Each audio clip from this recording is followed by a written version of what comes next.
My sisters and I are all finance majors.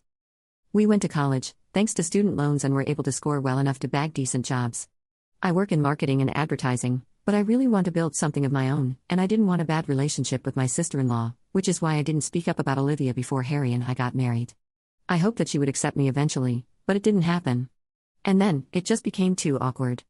I finally did speak up a few months after we got married and told Harry that I didn't feel comfortable visiting his sister because she made me feel inferior, and I had a feeling that it had something to do with my family and my dad's profession. He was quite understanding about it and told me that he would speak to his sister and try to clear the air between us. He did, and told me that he would speak to his sister and try to clear the air between us. He did live up to it, but it didn't lead anywhere because after he spoke to Olivia about it, she just denied everything vehemently and started crying crocodile tears because she felt attacked and claimed that she had been nothing but warm to me, so this accusation of her being classist was uncalled for. But that didn't change the way I felt about her and only made me feel like she was trying to manipulate us. So I told Harry that I appreciated his efforts, but I still didn't feel comfortable around her. So we decided that he could stay in touch with her, but I would avoid her, and only when I felt ready would I talk to her. He didn't cut her off, but distanced himself, and I knew she hated me for it.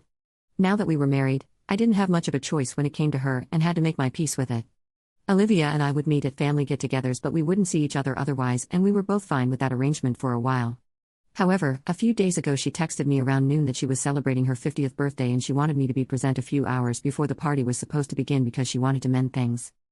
She told me that I had been right about her and she had kind of been horrible to me in the past, so she wanted to make up to me for it. I agreed to it and showed up early because I was really happy since I felt like she was finally coming around and accepting me as her family.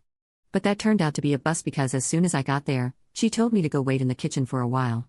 It was confusing, but I did it, and a little while later, she came into the kitchen herself and introduced me as her housemaid to the waitstaff who were there for the party. I was shocked because this was a new low, even for her, and to make it all worse, she was recording it and laughing like this was the funniest prank that one could ever play.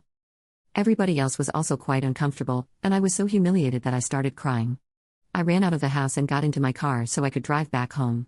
I had told Harry that I was visiting Olivia, but he was busy at work, so he hadn't read that text and he wasn't going to be at the party until it was supposed to begin, so I came back to an empty house and an empty inbox, which made me feel even more alone, and I cried myself to sleep. I woke up a couple of hours later and Harry was finally home by then. He was sitting beside me on the bed, furiously typing on his phone, and when I asked him why he wasn't at the party, he turned his phone towards me and showed me a video that his sister had posted. It was the video that she had recorded and had captioned it as a prank that went wrong.